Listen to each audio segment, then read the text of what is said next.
Dans le trio en aveugle, donc les élèves sont par groupe de 3 et chacun d'eux va occuper un rôle différent.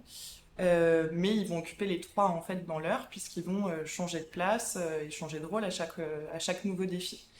Donc le premier rôle, c'est celui du guide. Donc le guide, lui, il a une enveloppe dans laquelle il a des consignes qu'il doit faire réaliser à l'aveugle, sachant que l'aveugle, lui, n'a pas le droit de regarder ses consignes.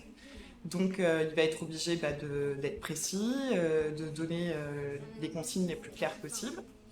Le deuxième rôle, donc, c'est l'aveugle qui est juste en face. Lui, il a simplement une feuille blanche sur laquelle il doit réaliser quelque chose, mais il ne sait pas quoi. Il est obligé de faire confiance en fait au guide pour réaliser la tâche qu'on lui demande. Et enfin, le dernier rôle, donc sur le côté, on a le témoin. Et le témoin, lui, va tout simplement observer la relation entre le guide et l'aveugle pour voir quels sont les points positifs, quels sont les points à améliorer. Et il peut éventuellement aussi valider le défi à la fin. Une fois que le défi est terminé, donc les élèves changent de place pour bien matériellement comprendre qu'ils changent aussi de rôle et ils vont donc occuper les 3 places.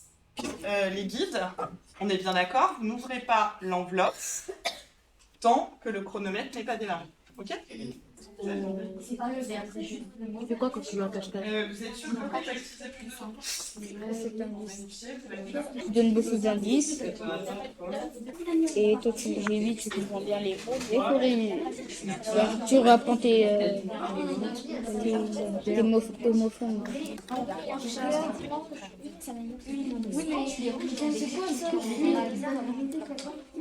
Alors, camarades, s'il vous plaît.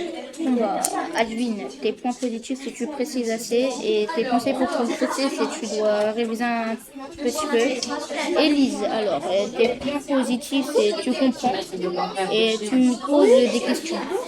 Et le défi est réussi. De quelles compétences relationnelles il faut faire preuve quand vous faites le tri? Il ne faut pas qu'il s'énerve contre l'aveugle parce que l'aveugle ne comprend pas. Tout à fait. Donc ne pas s'énerver si l'aveugle ne comprend pas. Comment ça s'appelle, Mathis, ça? Encourage. Oui, tout à fait. Ça peut être aussi encourager l'aveugle.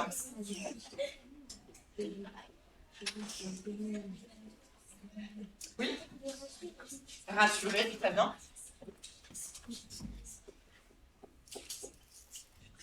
Bien sûr. Donc il doit faire attention aussi à ne pas vexer. Alors, on permet à l'autre de s'améliorer, on va dire que c'est une remarque qui est constructive. Et la dernière fois, vous m'aviez dit aussi des remarques positives. Tout à fait. J'avais utilisé aussi un mot, et je vous ai expliqué que c'est ce mot-là qui est très lié au projet EOS. Par exemple, quand le guide encourage l'autre, qu'est-ce qu'il fait dans sa tête pour pouvoir encourager l'autre? Comment ça s'appelle? Oui. Il essaie d'être Très bien. Il essaie d'être compréhensif, c'est-à-dire qu'il se met à la place de l'autre. très bien. Il se met à la place de l'autre. Tout à fait. Même il sait pertinemment qu'il n'est pas l'autre, mais il se met à la place de l'autre. Est-ce que vous vous rappelez comment ça s'appelle le fait de se mettre à la place de l'autre sans jamais se confondre avec lui? On avait donné la définition, cette définition-là. Camille? Être empathique. Tout à fait, c'est être empathique.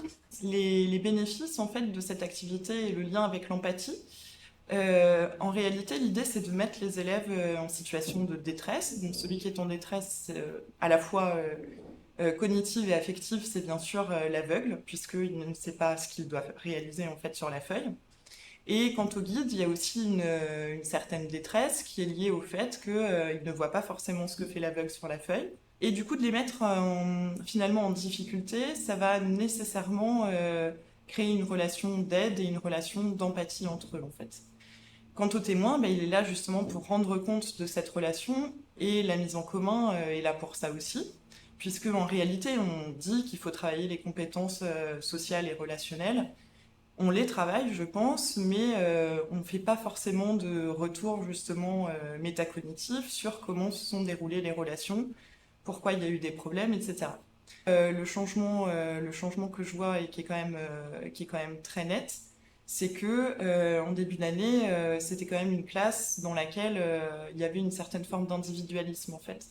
Et le fait voilà, de travailler sur l'empathie, de faire aussi beaucoup de travaux de groupe, finalement, ça a suscité beaucoup plus de coopération et donc voilà, une évolution des relations.